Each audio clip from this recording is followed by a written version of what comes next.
Ni karibu cyane mu kiganiro cy'uyu munsi muri kumwe nanjye Natasha Kiza nk'ibisanzwe ndabanza nakire mwebwe duhorana gatanu kuri gatanu ndetse nawe niba uri mushyashya ikaze niba utari wakora subscribe uyu ni wo mwanya kugira ntukajye ucikwa n'ibiganiro mbagezaho. Uyu munsi rero ndashaka kugira ngo tuganire mfashe wowe uremerewe cyane ku mutima wawe. Birashoboka yuko wamubwiye yuko umukunda ariko kuri ubu ngubu urabona yuko yakwicishije silence. Wakwibaza uti ni iki nakora kugira ngo numve yuko umutima wanjye watuza. Ibi bintu ngiye kukubwira muri makeya biraza kugufasha cyane, ni ibintu bigera ku 10 muri makeya. Nubikurikiza umutima wawe uraza gucururuka kandi wumve umerewe neza, ndetse ushobora no kubona amahirwe menshi cyane yo guhita umwegukana. Warangije kumubwira yuko umukunda, icyo ni ikintu gikomeye kuko wabicishije mu nzira nyinshi cyane kugira ngo abimenye, aho wamweretse amarangamutima yawe muri make yuko umufitiye urukundo. Ikindi umwereka yuko umwitayeho, ntacyo utakoze, ntacyo utaguze, ntacyo utakoze kugira ngo muri makeya iyo message imugereho yuko wamwishimiye. Ndashaka kugira ngo nkubwire yuko you don't need to keep explaining yourself, aho uhora ugaruka kenshi gashoboka usubiramo bya bindi azi neza yuko wavuze ku ntangiriro. Iki ni ikintu cya mbere ukwiye gufunguka amaso, ntukore ibintu nkaho utazi yuko muri makeya birimo birakwicaho kugira ngo muri makeya bigukize. Uyu muntu arabizi neza yuko umufitiye amarangamutima, uyu muntu arabizi yuko ntacyo utamweretse. So don't keep repeating yourself. Ikintu cya kabiri ahangaha nakubwira nti burya silence rimwe na rimwe nayo ni uburyo bwo kuganira, nubwo bwose umuntu atakoresha ijwi ngo akuganirize cyangwa se akoreshe izindi communication tuzi nka telefone, kuguhamagara cyangwa text message. Silence yonyine ivuze ibintu byinshi cyane. Mu guceceka nayo ni part yo kugira ngo umenye yuko hari igisubizo arimo arakwereka. Maybe ntago azi uburyo yagusubiza muri makeya, kano kanya biramugoye cyane, ni nayo mpamvu ubona yuko mu guceceka kwe buriya yarangije kuguha igisubizo. Cyangwa se ntago ashobora kuba afite amarangamutima nk'ayo ushobora kuba umufitiye. Icyo nacyo ni ikindi kintu muri makeya. Niba iyo silence arimo arayiguhereza muri ubwo buryo, ni communication arimo araguhereza muri kano kanya, cyangwa se izindi ngero izo arizo zose ashobora kuba yaguhereza. Please don't force an answer. Ushaka igisubizo mu gihe ubona yuko communication ye muri makeya atarimo arayifungura kugira ngo muri makeya akubwire what is going on. Ikintu cya gatatu hano, please hagarika kuhora ukurikirana uyu muntu ku mbuga nkoranyambaga ze. Uri kuri stati ye, uri kuhashakaho iki? Niba wabonye ibi bimenyetso bibiri biri hejuru naguhaye, deja kuba kuri stati ni wowe wenyine uri kwizanira bya bikomere by'umutima byose. Of course uyu muntu arakubona yuko uri online, uratekereza yuko araza kwicara ngo akwandikire kuko nawe akubonye online? Guhora ucekinga, ari kuri WhatsApp online, yandiye scene, namwandikiye ntago yigize ansubiza. Ibi byose ni ibikuzanira anxiety, ibi byose ni ibikuzanira guhora uhangayitse, guhora umutima uhagaze. So kwitinga guhora umukurikirana, yaba ari ku mbuga nkoranyambaga ze, ahantu hariho hose, kumubaza inshuti zawe, kumubaza abantu muhuriyeho, aho kugira ngo ute umwanya nk'uyu nguyu uri kwirukanka ku muntu uzi neza yuko atagufitiye umwanya. Please focus on your own life, aho kugira ngo uhore uta umwanya n'iminota 3 cyangwa se umunota umwe gusa kuba uri kuri telefone ibitekerezo byawe biri kuri wa muntu ubona yuko yaguciye amazi. Ni nko gutakaza imyaka n'imyaka y'ubuzima bwawe. So icyo kintu kigomba kugabanywa kugira ngo wihe ka gaciro ku buryo uyu muntu niyo yakwigarura azasange muri makeya utari wa muntu wahoraga uri papa umukeneye cyane. Uyu muntu umuhereza umwanya, no pressure. Ntuhore ubaza uti ese kubera iki udasubiza message zanjye, kubera iki calls zanjye uzibona ukazirengagiza, kuki nagutumye uriya muntu, kuki icyo kintu ukwiye kukivaho. Irinde kohereza paragraph nyinshi cyane wisobanura, usaba imbabazi, ushaka yuko muri makeya bakugirira impuhwe. No, hagarara ku gaciro kawe, wereke uyu muntu yuko muri makeya wihagije 100%. Burya ibintu byose bihatiriwe akenshi ntago biramba muri makeya. Niba agufitiye plan yuko waza mu buzima bwe, reka muri makeya agire freedom yo kudecidinga niba koko mwakomezanya, sibyo? Aho kugira ngo wowe ukore iyo bwabaga bwose kugira ngo umuzane ariko muri we bitamurimo, cyangwa se aze gusa kuko abona yuko warwaye akadege, ibintu nk'ibyo ngibyo. Urukundo burya ni ikintu mugomba guhinduranya mwembi, ntabwo ari ikintu gusa umwe azana. So make sure yuko utagumya kubeginga urukundo, my dear. Niba wifuza kumenya yuko uyu muntu ibintu bimurimo, please watch action ze akwereka, ibikorwa bye burya ni ikintu cy'ingenzi cyane. Amagambo aryoheye amatwi cyangwa se atuma ucururuka umutima ntacyo amaze.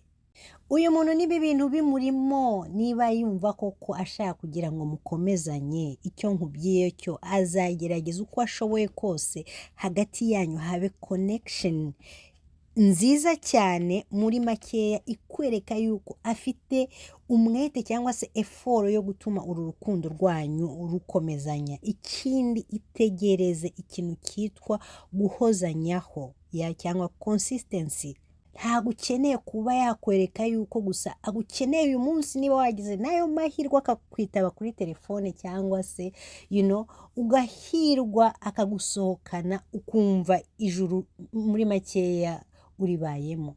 Icyo ntabwo ari ikintu wakagombye guha valere cyane. Reba niba uyu muntu ahozaho ibintu umunsi ku wundi, apana gusa cyagiye cyo kuvuga yuko agufashe neza, hako hari ikintu agukeneyeho cyangwa se hari target ashaka. Niba hari icyo ashaka kwikemurira muri make akagikemura, ariko byarangirira aho ngaho ugasubira hahandi mu kone aho usanga muri makeya nta gaciro gifite. Cyangwa se niba yamaje gutobora umufuko wawe bien, urumva aramuvinga on ashakishe ahandi hantu agomba kujya gutobora uwundi mufuko. Ugomba kureba ikintu gihoraho. Niba ugiye gucuzinga umuntu mugiye kubana, ni ikintu ukwiye gupengaho attention cyane. Ntugendere mu marangamutima yawe ngo kuko uyu muntu ateye gutya, ni inzobe, ni muremure, ibituza bimeze gutya. Ntugendere kuri ibyo ngibyo. Niba uzi neza yuko hari plan ufitiye uyu muntu cyangwa se hari gahunda ziri imbere, uzagendere umutima wawe, uzahagarika ibyo bintu by'amarangamutima byo kureba uko ameze, uko ateye, ahubwo focusinge utese uyu muntu koko arimo araca mu kayunguruzo k'ibintu nkeneye. Uyu muntu nzakomezanya nawe ubuzima bwanjye bwose, apana kugendera kuri bottom cyangwa se kugendera atuye muri Amerika ndaje tugende. Ushaka kugera hano muri Amerika ukikorera uburiri bwawe ukarara ugenda amanywa na nijoro kuko wahubukiye gusa ngo uraje, ariko cya kintu muri wowe kitarimo. Urugo ni ikintu gikomeye cyane. Ndabizi abantu munkurikirana muri hejuru y'imyaka 18 kuzamura. So plan y'umuntu kano kanya waba ushaka si uwo kuryoshya nawe, munyumve neza. So ni umuntu wo gukomezanya nawe. So you dating making sure yuko muri makeya uwo muntu yujuje icyo umutima wawe ushaka. Ntugendere ku marangamutima, stop. Niba ubona yuko yagukatiye dia, ndashaka kugira ngo nkubwire ntubifate nka challenge mu buzima bwawe. Wibuke yuko urukundo rugomba kuba reciproke. Niba unkunze, of course nanjye ngomba kugukunda. Ni ukuvuga yuko ni 50-50 cyangwa reka tubyite 100, n'undi bigomba kuba biri 100. So mu gihe ubona yuko rero hari ikintu kitagenda, ntufate icyo kintu nk'umutwaro wikoreye ngo ugende, wikoreye ku bitugu byawe aho ugiye hose. So rejection aguhaye uwo muntu ntuifate nk'aho ari ikintu muri make inka ziciwe amabere. No, ubuzima burakomeza. Burya iyo ubonye unarutarutse hari igihe uba utarutse ibintu byinshi cyane. So niba ubona yuko urukundo rutari reciproke hagati yanyu, bigendeshe gatoya cyane. Urumva? Ikindi ibuka yuko intego yawe ntabwo ari yo gushyira kuri uwo muntu igitutu kugira ngo agukunde. No, wibuke yuko ushaka amahoro mu mutima wawe. Nubwo sakwereka yuko muri make ibintu bitamurimo, don't stress yourself. Ushaka kugira ngo ukore iyo bwakabaye kugira ngo muri makeya abone yuko mukwiye gukomezanya nawe. Niba ubona ko ibintu bitagenda, yakweretse ikarita itukura, just move on. Kuba umwirukankaho ibirometero n'ibirometero, kuba umugendaho amanywa na nijoro, ibi ntago bizahindura amarangamutima ye. So slow down. Nta mpamvu yo kugira ngo wirukanye ibyuya bibire uri kwitogosa wowe wenyine ubona yuko ibintu bitamurimo. Ahangaha nukugendesha ibintu gakeya. Umutima wawe urakenewe, ukeneye amahoro. Umutima wawe muri makeya ukeneye gutuza. Nta mpamvu yo kugira ngo utumutwe. Ikindi kintu ahangaha, niba nakubwira nti iyo ugize amahirwe ntuhorane n'umuntu mushobora kuba mukundana cyangwa se mutangiye gukundana, iki kintu kizagufasha kumenya neza uyu muntu. Iyo muhorana aho muciye mugendana cyangwa se ibyo mukoze byose muba muri kumwe nawe, rimwe na rimwe n'utugeso twinshi aratuguhisha. Ntago tumenya kuko muba muri kumwe nawe 5/5, ariko ntibivuze yuko aba bana 5/5 ibintu byabo byazamba. Ariko rimwe na rimwe distance izagufasha cyane kumenya uwo muntu, izagufasha kubona effort abishyiramo. Niba urugero wimukiye Kayonza, undi akimukira Igisenyi, cyangwa se uri muri Amerika Arizona, undi akaba ari mu Rwanda, ari muri Canada, igihe umwe ari kure y'undi, communication muri makeya ni ikintu kiri très important. Aha niho ubimenyera uti ese uyu muntu aracyamfitiye nibura n'akantu mu mutima we. Niho utangira kuvumbura yuko burya iyo tutari kumwe vis-a-vis ukaba uri kure yanjye, this is how you gonna treat me, ugatangira kwibaza ibyo bintu. Niba mwembi muri makeya mufite kwitanaho bimwe bizima cyane, uzasanga mwembi mufatanye mu nda. Ntube wa muntu uhora muri makeya ushaka kugira ngo uhorane buje n'ikibiriti mu ntoki zawe, uhora watsa bizimya ugasubizaho, watsa bizimya ugasubizaho. No, niba uri wa muntu muri makeya uhora ushyiramo imbaraga 5/5 mugenzi wawe ibintu bitamurimo, my dear, nakubwira yuko uricukurira ikintu muri makeya kizakuvuna cyane ejo hazaza. So making sure yuko habaho ikintu hagati yanyu mwembi kigaragaza yuko mwese murimo murakora iyo bwakabaye kugira ngo urwo rukundo rwanyu rukomere cyane. Ikindi kintu hano nshaka kubwira, please fata imbibi z'umutima wawe uzikikize ibintu bikomeye cyane muri makeya. ntushake kugira ngo buri kintu cyose kije, imiyaga yose isukumye, buri kintu cyose yinjire mu mutima wawe kugira ngo muri makeya ubabare. Kuba ukunda umuntu ntago bivuze yuko ugomba kurara amajoro udasinziriye kubera yuko yacecetse. So birumvikana niba yacecetse nta mpamvu yo kugira ngo wipinise nawe winjire muri ako kababaro.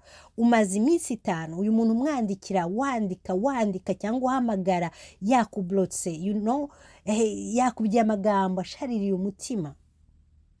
So nawe ubwawe uri muri ipinisa, uragenda muri icyo kintu, uri kwirukanka ku muntu muri make uzi neza yuko adagufitiye iby'umutima wawe muri makeya ukeneye. Uyu muntu birashoboka yuko wakomeza kumukunda ariko ukirinda guhora umwirukanka inyuma. Wabishyira mu mutima uti Iva naragukunze ariko kugeza ubu ngubu ntago nshaka kugira ngo ngumye nkwirukankeho, niba uzi neza yuko muri makeya utari kumpa iby'umutima wanjye. Claude uti Yvonne ni wowe rumuri rw'umutima wanjye, ariko kuba nkora nkwirukanka inyuma ntago bivuze yuko nanjye nabura ayo mahoro umunsi ku wundi. No, ibintu bigomba guhagarara. Rimwe na rimwe mu buzima kuba wafata decision nk'ingi ishaririye umutima wawe, ivunnye umutima wawe, nizo mbaraga ziruta buri kintu cyose ushobora kuba hari watekerejeho cyangwa se wagezeho mu buzima bwawe. Donc niho imbaraga zawe zitangirira iyo wafashe iyo decision yo kuvuga uti what, ndakwitinze kabisa, ahangaha amaboko ndazamuye, kabigendesha bye bye, ariko umutima wawe ukagira amahoro. Kintu hano gikurikiyeho, niba ubona ibintu bitagenze neza hagati yawe n'uwo muntu, please stop. Ntiwihutire guhita umusimbuza undi muntu, kuko abantu benshi bahura n'iki kibazo kandi ugasanga nibo navuga babi cyane, binjira mu rukundo ugasanga bagiye kuzambya nabo bagiyeho. Kubera iki? Kubera yuko wihutiye gutangira uwundi mubano kuko ushaka kugira ngo uturishe umutima wawe. Iha umwanya wo kugira ngo processing feelings zawe, kuko ibyo waciyemo nakumiro, ayo majoro, ko kudasinzira, ko kubabara, iyo ntimba iri mu mutima, I can feel it. So iha umwanya wo kugira ngo utuze, ntiwirukanyire guhita ushaka uwundi muntu wo kugira ngo mukundane nawe. Ntiwihutire guhita ushaka uwundi mu boyfriend cyangwa girlfriend kugira ngo wibagize uyu muntu waguteye ibi bikomere. Please, kuko nk'umucoach wanyu ndakubwije ukuri yuko niba utihaye umwanya uhagije kugira ngo ubanze ukiri ibi bintu birimo birakuvuna umutima, bizakugora cyane, kuko uwo mugiye kuhura nawe tujuru urahita umubonamo bya bindi wa muntu yagukoreraga. Ibi bintu muri make biri muri kamere y'umuntu. So slow down, take your time, ubanze ukize umutima wawe mbere yuko ujumpinga mu wundi mubano. Ikintu cya nyuma ahangaha ngiye kurangirizaho, ntugende ukinze urugi rwawe rusigiye rufunguye, uko ntawumenya aho bwije ageze. Uyu muntu birashoboka yuko yabona yuko muri make nta wundi muntu wigeze amukunda nk'uko wabikoze, cyangwa se nta wundi muntu wigeze umwereka amarangamutima nk'ayo urimo uramwereka kano kanya. Muri makeya siga imiryango ifunguye, ntuhite ukinga kano kanya, kuko you never know, ashobora kwicara akabitekerezaho akabona yuko uwo yirukanyira nawe ari gusiganwa musiga, ariko akibageza wowe kumushaka. So I'm telling you, niba ibintu yabitekerejeho uraza kubona yigaruye, gusa ntube too available. Gendesha ibintu gakeya kugira ngo urebe yuko yakwigarura. gumya winjoyinge ubuzima bwawe. Guys, niba hari ikintu gifasha cyane umuntu uri guca mu bintu nk'ibyo byawe cyangwa se iyo deception urimo uracamo kano kanya, ikintu cya mbere kikuzanira amahoro ni ukuba uri gukora ibintu ukunda. Niba ukunda gutembera, tembera, kuko ndabizi yuko nubwo bwose uyu muntu ari kugutreatinga gutya, aragukurikirana muri ya silence, aracisha hirya no hino, agacreatinga amakonti, telefone akemera akagura agatoroshi cyangwa se izindi telefone za makeya ziba mu mahanga hano, ariko akagushyira hariya tu akareba uburyo ubayeho. So live your life, ubuzima buhambaye, tembera ahantu hose, like enjoy your life. Jya mu nshuti zawe, jya muri gym, umva imiziki, like ubeho nkaho ejo hatariho. Iki ni ikintu muri makeya kizatuma za nzugi nakubwiye utafunze burundu zishobora gufunguka. Iyo ni promise nguhaye.